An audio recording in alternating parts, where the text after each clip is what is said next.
Hello बच्चों, नमस्ते। ये NCERT corner for life science का प्लेटफॉर्म है। आज हम इसके ऊपर रिप्रोडक्टिव हेल्थ का जो थर्ड चैप्टर है 12th एनसीईआरटी बुक के अंदर उसके 20 एमसीक्यू की प्रैक्टिस करेंगे, जो नीट 24 के लिए बहुत ज़्यादा इंपॉर्टेंट क्वेश्चंस हैं। बच्चों, वीडियो सेशन अगर आपको अच्छा लगे तो प्लीज़ इसको लाइक ज़रूर करना, और अगर आप देखेंगे इसको तो 20 क्वेश्चंस की अच्छी प्रैक्टिस हो जाएगी। साथ में मैं एक्सप्लेनेशन भी कर रही हूँ क्वेश्चंस को। और जो नए बच्चे चैनल से जुड़े हुए प्लीज़ सब्सक्राइब जरूर करें चैनल को। तो बच्चों, इसमें क्वेश्चन नंबर 1 इसमें दे रखा है, in India the family planning programs are initiated in which year. India के अंदर जो फैमिली प्लानिंग प्रोग्राम्स थे ना, वो कब कौन सी ईयर में शुरू हुए थे। एनसीईआरटी के अंदर ये चैप्टर के शुरू में ही लाइंस दे रखी हैं ऐसी की ऐसी डायरेक्ट। तो उसमें 1951, 1961, 1971, 1981। तो देखिए, फैमिली प्लानिंग या चाइल्ड प्लानिंग जो प्रोग्राम थे ना इंडिया के अंदर, सबसे पहली कंट्री इंडिया ही थी जिसने फैमिली प्लानिंग प्रोग्राम्स है ना गवर्नमेंट ने बनाए थे, रूल्स और रेगुलेशन इसके लिए। तो ऑप्शन नंबर 1 इसका राइट आंसर होगा बच्चों। नेक्स्ट क्वेश्चन है बच्चों, what implementation are required for reproductive health programs. कौन से इम्प्लीमेंटेशन है जो रिप्रोडक्टिव जो हेल्थ प्रोग्राम्स होते हैं ना उनके लिए रिक्वायरमेंट होती है उनकी।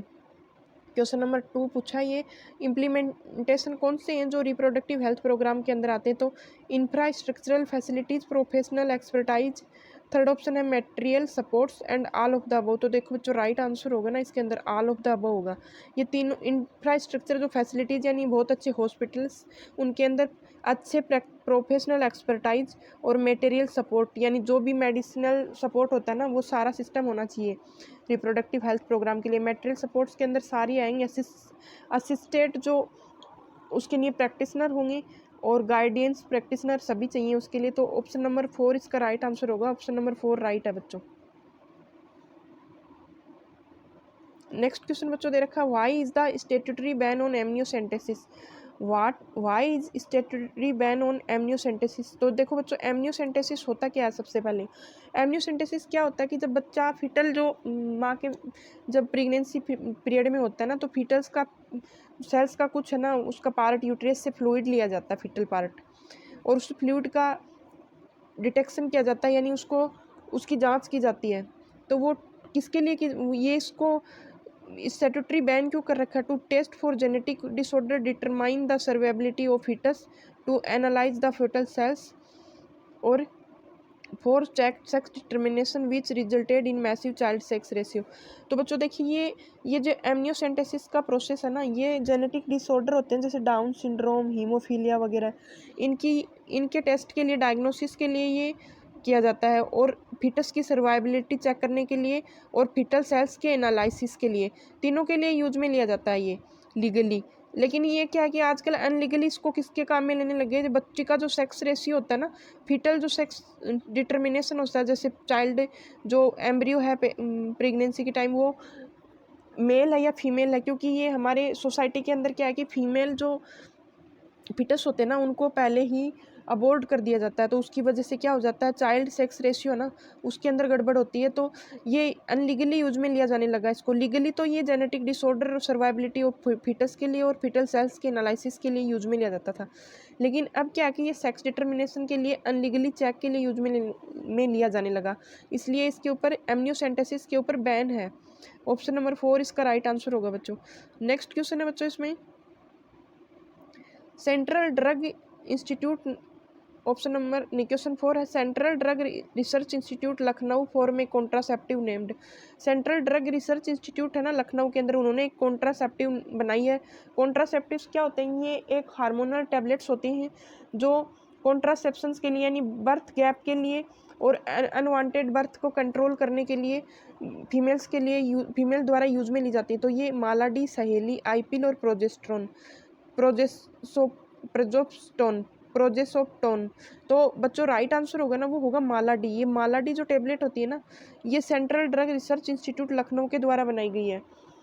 ऑप्शन नंबर 1 इसका राइट होगा। नेक्स्ट क्वेश्चन है, according to the census report of दो 2011 the population growth rate was less than. जो 2011 की सीनस रिपोर्ट थी ना, उसके अकॉर्डिंग ग्रोथ रेट है ना, वो कितने से कम थी। पॉपुलेशन ग्रोथ रेट थी ना इंडिया की, वो कितने से कम थी, 2%, 3%, 4%, 5%। तो देखिए लेस देन 2% थी ये, यानी जो 100 इंडिविजुअल्स है ना, उनके अंदर सिर्फ 20 से भी कम है ना डेथ रेट थी, यानी 100 इंडिविजुअल पीपुल है ना, उनके अंदर 20 से भी कम इंडिविजुअल्स की डेथ होती थी। तो ऑप्शन नंबर 1 इसका राइट आंसर हो गया बच्चों। नेक्स्ट क्वेश्चन है, what is the cause for rapid population growth.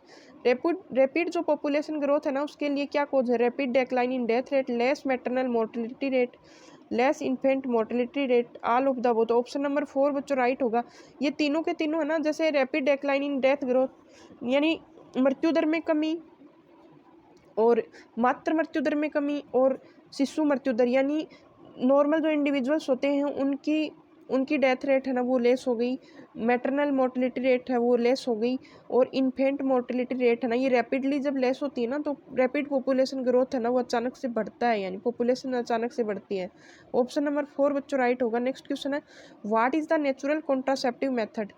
इनमें से नेचुरल कॉन्ट्रासेप्टिव मेथड्स बच्चों कौन सी? पीरियोडिक एब्स्टिनेंस, विथड्रॉवल और कोटियस इंटरप्ट्स, लैक्टेशन, अमोनोरिया, और ऑल ऑफ द अबव। तो देखिए पीरियोडिक एब्स्टिनेंस, विथड्रॉवल और कोटियस इंटरप्ट्स और लैक्टेशन अमोनोरिया, तीनों के तीनों ही बच्चों नेचुरल कॉन्ट्रासेप्टिव मेथड है। तो ऑप्शन नंबर 4 इसका राइट आंसर होगा।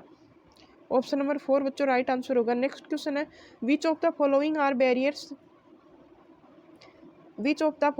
Are barriers method for contraception. इनमें से बैरियर मेथड है ना कॉन्ट्रासेप्शन के लिए वो कौन सी? डायफ्रागम, सर्विकल कैप्स और वोल्ट्स। तो देखो ये तीनों के तीनों बैरियर मेथड हैं। बैरियर यानी फीमेल और मेल्स के अंदर है ना फर्टिलाइजेशन को एक बैरियर के थ्रू रोका जाता है। तो ये इनके अंदर ये किस में यूज में नहीं जाते? फीमेल्स के अंदर यूज में नहीं जाती है। ऑप्शन नंबर 4 बच्चों इसका राइट आंसर होगा। ऑल ऑफ द अबव होगा इसका आंसर। नेक्स्ट क्वेश्चन है, which of the following is hormone releasing IUD. इनमें से कौन सी हार्मोन रिलीजिंग आईयूडी है? CUT, CU7, मल्टीलोड 357 और LNG20। तो देखिए ऑप्शन नंबर 4 बच्चों राइट आंसर होगा। LNG20 है ये हार्मोन रिलीजिंग आईयूडी है। नेक्स्ट क्वेश्चन है बच्चों, विच of the following function is related with progesterone IUD. इनमें से कौन सा फंक्शन है जो प्रोजेस्टेरोन आईयूडी से रिलेटेड होता है? Phagocytosis of sperm, suppress sperm motility, reduce fertilization capacity of sperms, make the uterus suitable for implantation. तो बच्चों इसका राइट आंसर होगा ना वो होगा option number 4। Suppress sperm motility को करता है कॉपर रिलीजिंग आईयूडी होती है ना, कॉपर रिलीजिंग आईयूडी। वो रिड्यूस फर्टिलाइजेशन कैपेसिटी होती है वो मल्टीलोड 375 से होती है। फैगोसाइटोसिस होती है स्पर्म की, वो भी इसके मल्टीलोड 375 लिप स्लोप्स नाम से इनकी आईयूडी आती हैं। तो ये और जो प्रोजेस्टेरोन आईयूडीज होती है ना ये यूट्रस को अनसूटेबल बनाती हैं इम्प्लांटेशन के लिए, यानी जब ब्लास्टुलेशन और उस फेज में होता है ना फर्टिलाइजेशन, तो उनको इम्प्लांट होने के लिए अनसूटेबल बना देती हैं। नेक्स्ट क्वेश्चन है, sterilization method of birth control is called. तो स्टेरिलाइजेशन का जो मेथड होता है ना बर्थ कंट्रोल का स्टेरिलाइजेशन मेथड है, उसके अंदर क्या ऐड किया जाता है? ट्यूबेक्टोमी, वैसेक्टोमी, कोटियस इंटरप्ट्स और बोथ फर्स्ट एंड सेकंड। तो बच्चों राइट आंसर होगा ना वो होगा ऑप्शन नंबर 4, ट्यूबेक्टोमी और वैसेक्टोमी। ट्यूबेक्टोमी क्या होता है? फीमेल्स के अंदर फैलोपियन जो ओविडक्ट होती है ना उसको काट के वहाँ से सील कर दिया जाता है। और वैसेक्टोमी यानी जो सेमिनल वेसाइकल्स ये वासा फ्रेंसिया वगैरह होती है ना वैसेक्टोमी के अंदर, तो उनको ट्यूब से बांध दिया जाता है।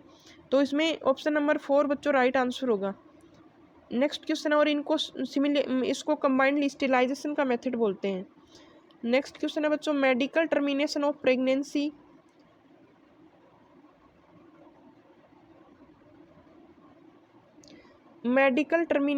Pregnancy acts legalised in India. Medical termination यानी MTP जो होता है ना, MTP medically termination of pregnancy, यानी जो प्रेगनेंसी प्रोसेस होता है ना उसको जो मेडिकली टर्मिनेशन का प्रोसेस होता है उसको, तो ये लीगलाइज्ड इंडिया में कब लीगलाइज्ड हुआ था? 1961, 1971, 1981, 1991। तो बच्चों 1971 ईयर में ये लीगलाइज्ड हुआ था। नेक्स्ट क्वेश्चन है, MTP is legalised in which period of gestation. MTP है ना वो गेस्टेशन यानी जो एम्ब्रियोनिक डेवलपमेंट होता है ना उसके किस पीरियड के अंदर लीगलाइज्ड होता है? More than 12 weeks but fewer than 24 weeks, more than 20 weeks but fewer than 30 weeks, more than 35 weeks, more than 30 weeks. तो देखो बच्चों ये 12 वीक्स से तो ज़्यादा चाहिए जब ज़्यादा होती है प्रेगनेंसी और 24 वीक से कम होनी चाहिए, 12 वीक से ज़्यादा और जब 24 वीक से कम होना तो उसके लिए एमटीपी लीगलाइज्ड होता है।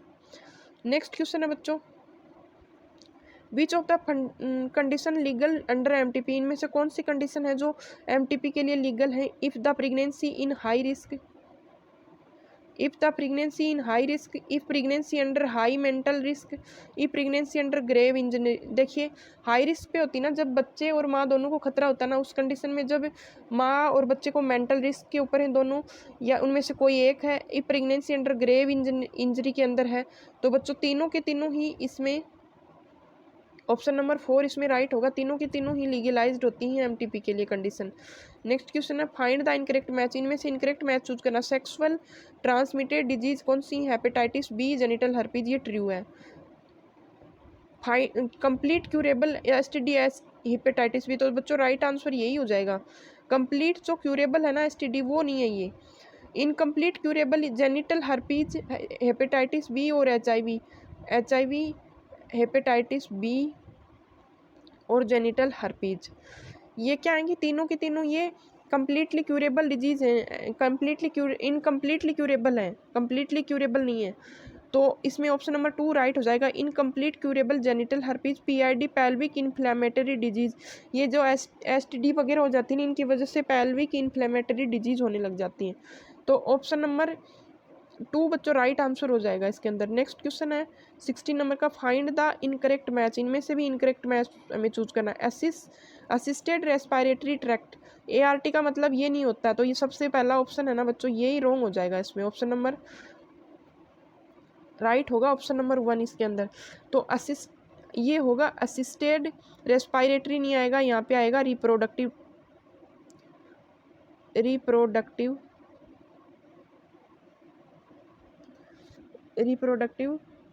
टेक्नोलॉजीज।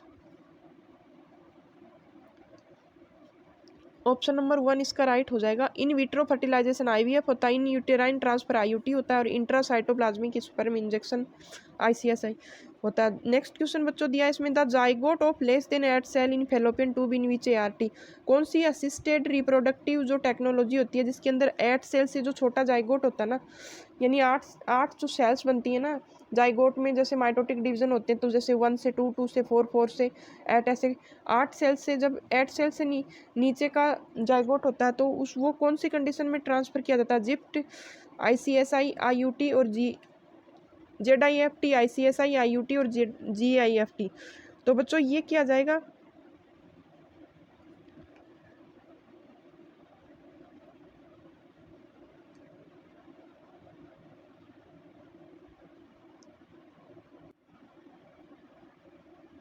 तो बच्चों ये किया जाएगा जिप्ट में आईसीएसआई, आईयूटी और जिप्ट के अंदर किया जाएगा, जिसका मतलब होता है जाइगोट इंट्रा फैलोपियन और ट्रांसफर। जाइगोट इंट्रा फैलोपियन जो ट्रांसफर होता है ना उसके अंदर 8 सेल से कम का जो फिटस होता है ना ब्लास्टोसिस्ट, वो ट्रांसफर किया जाता है। नेक्स्ट क्वेश्चन है बच्चों, in which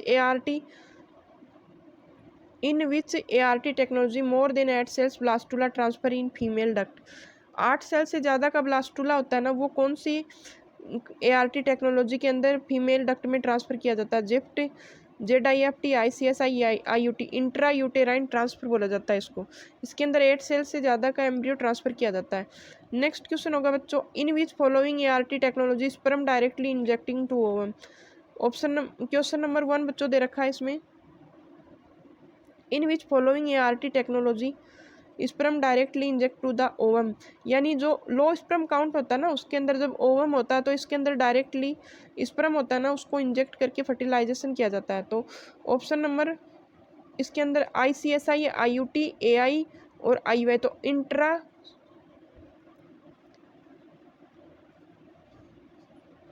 cytoplasmic sperm injection होता है, ये ऑप्शन नंबर 1 इसका राइट आंसर होगा। Next question, fusion of gametes in the female body is called, जो गेमेट्स का फ्यूजन होता है वो फीमेल बॉडी के अंदर होता है तब वो कंडीशन क्या होती है? In vivo, in vitro, intra uterine, intra cytoplasmic. बच्चों राइट आंसर हो जाएगा इन वीवो। इन वीवो जो कंडीशन होती है ना उसके अंदर फीमेल ट्रैक्ट के अंदर ही फर्टिलाइजेशन होता है और जब टेस्ट ट्यूब के अंदर वो होता है तो उसको बोला जाता है इन विट्रो।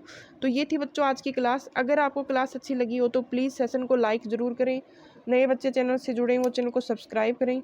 धन्यवाद।